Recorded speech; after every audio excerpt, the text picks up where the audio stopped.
ऐसा कहा जाता है, ध्यान से, ध्यान देना, ध्यान से काम करना या ध्यान मग्न होना, अपितु इसे समझना एक दिशा में अगर जाएं तो सहज है, मगर है कुछ क्लिष्ट सा, कुछ कॉम्प्लिकेटेड सा, क्योंकि आंख बंद करके, मूंद करके ध्यान सभी करते हैं, मगर ध्यान सबका लगता नहीं है। क्योंकि ध्यान करना क्या है, कई तरह के लोग कई तरह की बातें कहते हैं, मगर वास्तविकता क्या है वह समझने की बात है। तस्य सप्तधा प्रांत भूमि प्रज्ञा, तो प्रज्ञा की बात हमने यहाँ की। पतंजलि योग सूत्र का एक सूत्र है, the experiencer gains this knowledge in 7 stages advancing towards the highest. हमें चाहिए क्या, हमें किस दिशा में जाना है और क्यों जाना है। जन्म तो लिया है, संसार में रहना है, तो अच्छे से रहना है, सद्बुद्धि से रहना है, राइटियस पाथ को फॉलो करते हुए रहना है, तो विजडम को पॉलिश करते रहना है और अच्छाइयाँ अपने नाम करनी है। सभी तो चाहते हैं कि अच्छे लगें, तो हमारा जो योगिक पथ है उसके लिए कहा गया है, यम नियमासन प्राणायाम प्रत्याहार धारणा ध्यान समाधयो अष्टांगानि, अष्टांग योग की बात है। ये भी पतंजलि योग सूत्र का ही सूत्र है। The 8 limbs of yoga are the various forms of abstention from evil doing, yam. The various observers is niyam, posture, asan, control of prana, pranayam, concentration, dharana, meditation, ध्यान and absorption in the atman, समाधि। तो ये तो अवस्थाएं हुई जो एक एक करके प्राप्त होती है। कहा जाता है एक और सूत्र में, सत्व पुरुषयोर अत्यंत संकीर्णो प्रत्याविशेषाद भोगः परार्थत्वात् स्वार्थ संयमात् पुरुष ज्ञानम। पुनः पतंजलि योग सूत्र से, the power of enjoyment arises from failure to discriminate between the Atman and the Sattva Guna, which are totally different.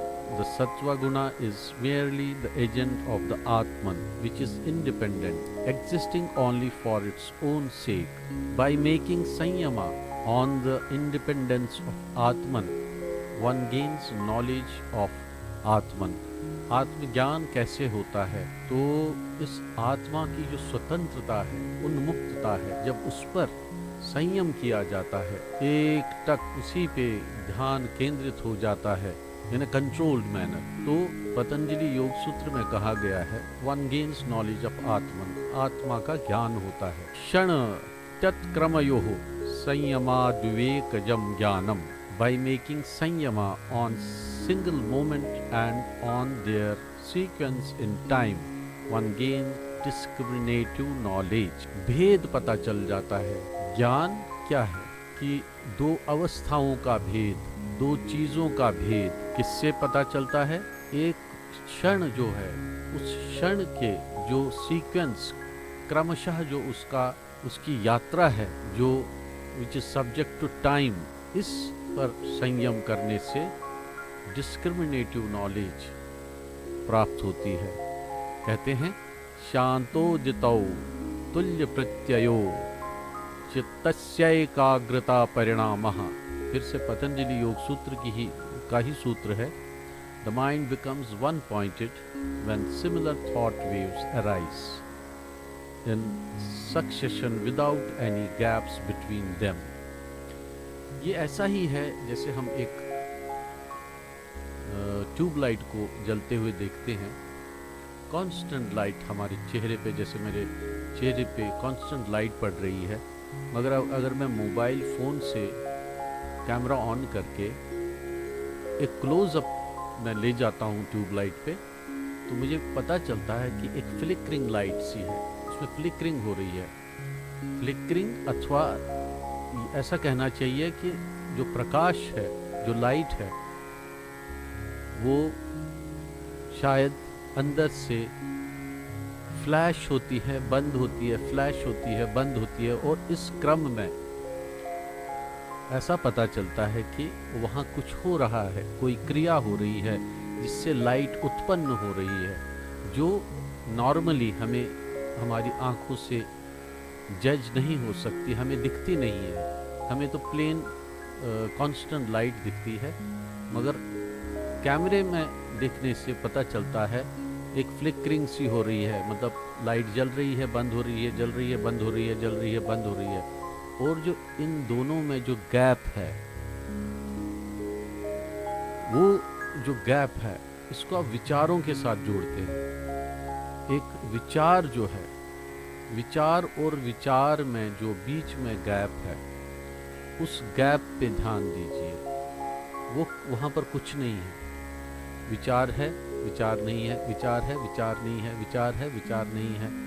ये जो विचार नहीं है, इस गैप को अगर हम बढ़ा सकते हैं तो यह हमें बेस्टेस्ट रिजल्ट्स दे सकता है इन टर्म्स ऑफ एनीथिंग। जैसे हम अगर विश फुलफिलिंग की बात करें, हमारी इच्छाओं की पूर्ति की बात करें, तो ये जो गैप है, जिससे कई ऋषियों मुनियों ने अलग अलग प्रकार से बयां किया है, डिफाइन किया है, नथिंगनेस, और न जाने कितनी टर्म्स इसको दी गई हैं, शून्य भी कहा गया है। और ऐसा है कि ये जो जैसा कहा गया है, इसमें तो कहा गया है, जो ये सूत्र है, the mind becomes one pointed when similar thought waves arises in succession without any gaps between them. मतलब एक विचार का स्थिर होना एक समय के अनुक्रम में, मतलब 12 सेकंड अगर ये विचार टिकता है, इसमें गैप नहीं आता है। इसको आप कंसंट्रेशन यानी धारणा कह सकते हैं। तो इसी को 12 टाइम्स किया जाए तो 2 मिनट 24 सेकंड मेडिटेशन डिफाइन होती है। ये टाइम से जुड़ा है, ये ध्यान रखें। तो हम अगर ध्यान, ऐसे जो कहते हैं कि ध्यान करना है, तो एक विचार अगर हमारे मस्तिष्क में 2 मिनट और 24 सेकंड तक टिकता है, उस अवस्था को, चाहे विचार के साथ हो या विचार शून्य हो, उसको ध्यान कहते हैं। और इसी को अगर और 12 टाइम्स करें तो वो 28 मिनट और 48 सेकंड होता है। इतने अंतराल में अगर विचार या विचार शून्यता टिक जाती है तो ये नॉर्मल लोअर समाधि जिसको कहते हैं कहलाई जाती है। और एक अवस्था इससे आगे की ओर है 5 घंटे और 45 मिनट 36 सेकंड। अगर विचार या विचार शून्यता इतनी देर टिक जाती है तो निर्विकल्प समाधि कहलाती है। यही ध्यान के पड़ाव है। ये कंसंट्रेशन है, मेडिटेशन है, समाधि है और निर्विकल्प समाधि है। तो ध्यान से जब कहा जाए तो ये थोड़ा सीरियस मैटर होता है कि हमें कंसर्न और फोकस्ड रहने की आवश्यकता है। तो कभी भी जब ध्यान को समझना है, इसमें सबसे पहला ध्वनि जो है ध की है, तो बुद्धि से जुड़ता है। जहाँ विचारों की बौछार होती है, विचार आते हैं, विचार जाते हैं, विचार अपनी लीला करते हैं। तो हमारी जो विचार धारा, जो धारा प्रवाह विचार आते रहते हैं, उन विचारों को जो है हम आत्मसात करते हैं। कुछ अच्छे हैं, कुछ अच्छे लगते हैं, कुछ अच्छे नहीं लगते हैं। तो जो अच्छे लगते हैं विचार, या अगर मंत्र अच्छा लगता है, अगर उस पर टिक जाए तो यही से वो सारा ध्यान का खेल समझ में आने लगता है। तो कभी भी ध्यान को समझना हो तो उसे समय के संदर्भ में समझने की आवश्यकता है कि हमारा ध्यान कितनी देर तक टिक गया। ये बहुत आवश्यक है और महत्वपूर्ण है।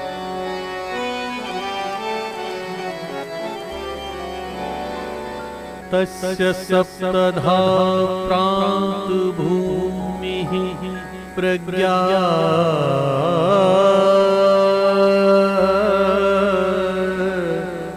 तस्य सप्तधा प्रांत भूमिः प्रज्ञा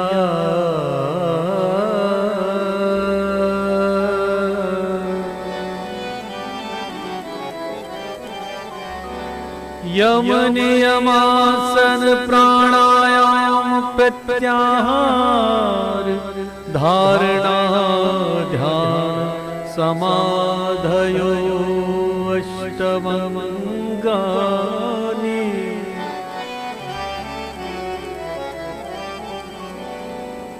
सत्पुरुषयोरत्यन्ता संकीर्णयोः प्रत्यया विशेषा भोगाः परार्थत्वात्